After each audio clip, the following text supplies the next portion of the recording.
સુરતમાં વધુ એક સાયબર ફ્રોડનું કૌભાંડ પકડાયું. સુરત શહેરમાં વધુ એક સાયબર ફ્રોડનો પર્દાફાશ થયો છે. શહેર ક્રાઇમ બ્રાન્ચે વધુ એક આંતરરાષ્ટ્રીય સાયબર ફ્રોડ રેકેટ ઝડપી પાડ્યું છે. રાજસ્થાનની બિશ્નોઈ ગેંગના 2 સાગરીતો સહિત કુલ 3 શખ્સોની ધરપકડ કરી છે. આરોપીઓના કબજામાંથી ડેબિટ કાર્ડ અને બેંક એકાઉન્ટની વિગતો મળી આવી છે. આરોપીઓના મોબાઈલમાંથી 335 જેટલા સ્ક્રીનશોટ મળતા કૌભાંડના તાર મ્યાનમાર સુધી હોવાનું ખુલ્યું છે. ચાઇનીઝ ગેંગના સભ્યો તેનું હેડક્વાર્ટર મ્યાનમારથી બદલીને પાકિસ્તાન ખસેડવાની વિચારણા કરતા હોવાનો પણ ચેટમાં ખુલાસો થયો છે. સુરત શહેરની ક્રાઇમ બ્રાન્ચે આંતરરાષ્ટ્રીય સાયબર ફ્રોડ રેકેટ ઝડપી પાડ્યું છે. સાયબર ફ્રોડ ગેંગ બેંકમાં નકલી ખાતા ખોલી, ક્રેડિટ કાર્ડ મેળવી અને વિવિધ ડિજિટલ માધ્યમો દ્વારા છેતરપિંડી આચરતી હતી. બેંક એકાઉન્ટ ખોલીને તેમાં ઇન્ટરનેશનલ ગેમિંગ, ફોરેક્સ, હવાલા, સાયબર ફ્રોડ અને ચીટિંગના નાણાં ટ્રાન્ઝેક્શન કરવા અને યુએસડીટી દ્વારા તેને દેશ બહાર મોકલવાનું કૌભાંડ બહાર આવ્યું છે, જેમાં રાજસ્થાનની બિશ્નોઈ ગેંગની સંડોવણી હોવાની વિગતો બહાર આવી છે. સુરત ક્રાઇમ બ્રાન્ચે રેલવે સ્ટેશન નજીકથી બિશ્નોઈ ગેંગના 2 સભ્યોની ધરપકડ કરી છે. તેમની પાસેથી મળી આવેલા સ્ક્રીનશોટમાં ચાઇનીઝ ગેંગની વાતોથી આ મામલે ચોંકાવનારો ખુલાસો થયો છે. શહેર ક્રાઇમ બ્રાન્ચે સુરત રેલવે સ્ટેશન નજીકની એક હોટેલમાંથી રામસ્વરૂપ બિશ્નોઈ અને સાગર બિશ્નોઈની ધરપકડ કરી છે, જેઓ રાજસ્થાનના જોધપુરના રહેવાસી છે. તેઓ બેંક એકાઉન્ટ ખોલવા બાબતે સુરત આવ્યા હતા અને તેમની ધરપકડ કરવામાં આવી છે. તેમની પૂછપરછ બાદ બોટાદના ગાબુ સંજયની પણ ધરપકડ કરવામાં આવી હતી. આ સમગ્ર મામલે અત્યાર સુધીમાં 3 લોકોની ધરપકડ કરવામાં આવી છે, જ્યારે અન્ય 3 લોકોને વોન્ટેડ જાહેર કરાયા છે. આ કેસમાં બોટાદથી ગાબુ ઉર્ફે સંજય રામજીભાઈ અને જોધપુરના રામસ્વરૂપ શિવનાથરામ બિશ્નોઈ તથા સાગર ભાગીરથ બિશ્નોઈ સહિત 3 આરોપીઓની ધરપકડ કરવામાં આવી છે, જ્યારે અન્ય 3 આરોપીઓ વોન્ટેડ જાહેર કરાયા છે. આરોપીઓ પાસેથી મળી આવેલા 8 મોબાઈલ ફોન અને તેમાંથી મળેલા 335 જેટલા સ્ક્રીનશોટ આ કૌભાંડની ગંભીરતા દર્શાવે છે. આ સ્ક્રીનશોટમાં ક્રાઇમ બ્રાન્ચને ઘણા ચોંકાવનારા ખુલાસા મળ્યા છે.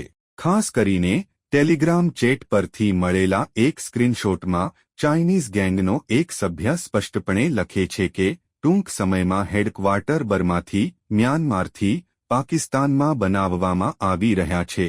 આ દર્શાવે છે કે આ સાયબર ફ્રોડ ગેંગ આંતરરાષ્ટ્રીય સ્તરે સક્રિય છે અને તેઓ મ્યાનમારથી પાકિસ્તાન સ્થળાંતર કરવાની તૈયારીમાં હતા, સંભવતઃ ભારતીય એજન્સીઓની પહોંચથી દૂર રહેવા માટે.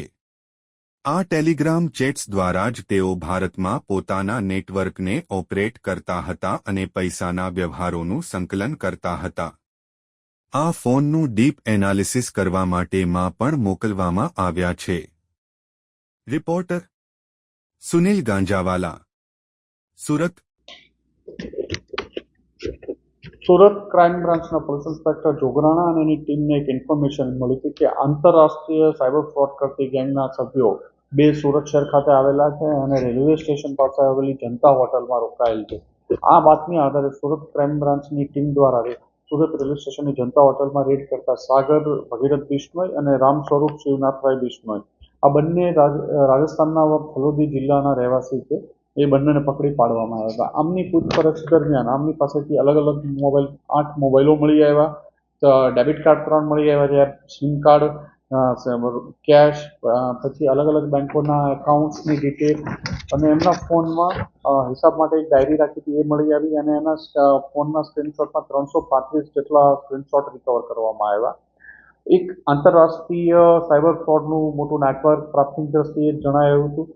સુરત ક્રાઇમ બ્રાન્ચની ટીમ દ્વારા વધુ બોટાદ ખાતેથી એક ગાબુ સંજય રામજીભાઈનાની પણ ધરપકડ કરવામાં આવી છે. આ જ કેસમાં આ લોકોની પૂછપરછ કરતા આ બંને ફલોદી રાજસ્થાનના રહેવાસી છે. રાજસ્થાનના અન્ય આરોપીઓ સાથે સુરત ખાતેથી અલગ અલગ લોકો પાસેથી બેંક કીટો, ડેબિટ કાર્ડો મેળવવામાં આવતા હતા.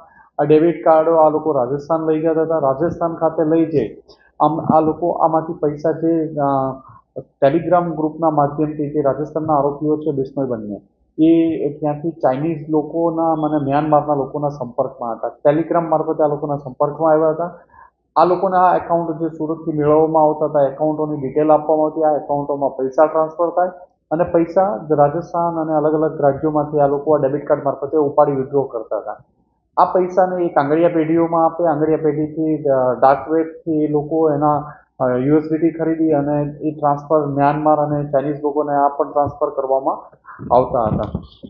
પ્રાથમિક દ્રષ્ટિએ આ લોકોના જે એકાઉન્ટ જોવામાં